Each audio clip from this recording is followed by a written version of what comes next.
I think there are these three core questions that the industry is going to have to grapple with. The first, and this is somewhat obvious, is rates. Real estate is probably one of the most cost of capital dependent businesses on earth. And rates have never been as high as they are right now in a generation. And that is profoundly changing the real estate ecosystem. It, of course, is also profoundly changing and changed the proptech and venture and technology ecosystem for especially loss-making companies. But for real estate, you cannot overstate how important this is. Even the smartest, most intelligent people I know that are commentators on the industry and on, federal policy can't predict what's going to happen to rates. So I think this uncertainty is going to hover over the real estate industry like a ghost for almost the entirety of the year.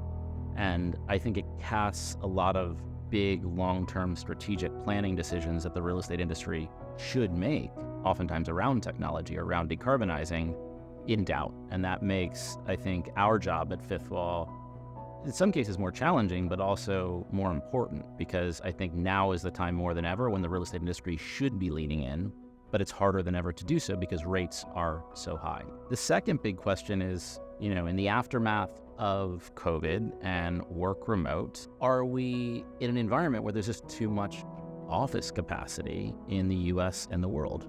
Do we have too many office buildings? Do we have too much office square footage? And if so, how should we change that? And if so, how does that change the urban fabric of cities, bedroom communities, and multifamily and residential and retail relate to these CBD urban cores? And I don't know the answer to this. I feel like I've talked around this question for now years.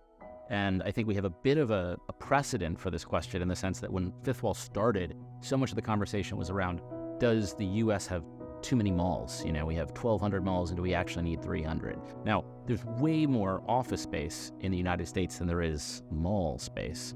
And so to the extent we are even moderately oversupplied office, it can have a profound impact on the real estate industry.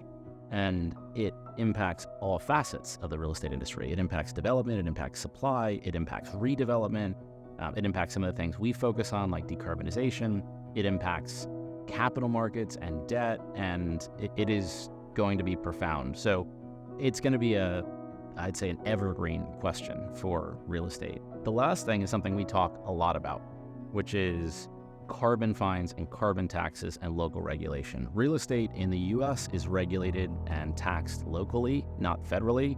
And you have this dynamic where cities are becoming more progressive from an environmental perspective, and you can't move buildings. And so you're going to see a lot more carbon fines and carbon taxes and carbon neutrality laws across the US. I think carbon fines and carbon taxes are on the legislative docket in like 120 cities across the US. And we have some prime examples of where it's already taking effect here in New York, Local Law 97, but also there's Boston, there's Seattle, there's Los Angeles.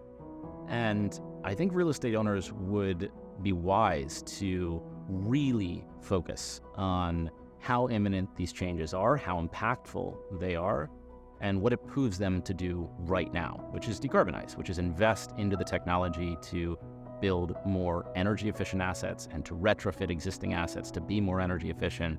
Because I think there is a regulatory tidal wave coming for the real estate industry. And I think some owners, especially the owners in Fifthwall's climate funds, have been very forward-looking around this, but a lot of owners are not paying attention to the extent they should be. So I think understanding how the landscape of carbon regulation is going to change in the US at a local level is an existential question for real estate. But I think those are the key questions that if I was a real estate owner in 2024, I would be focusing on and grappling with. And I fear that we may have the same answers next year, but probably all the more reason to focus on them now.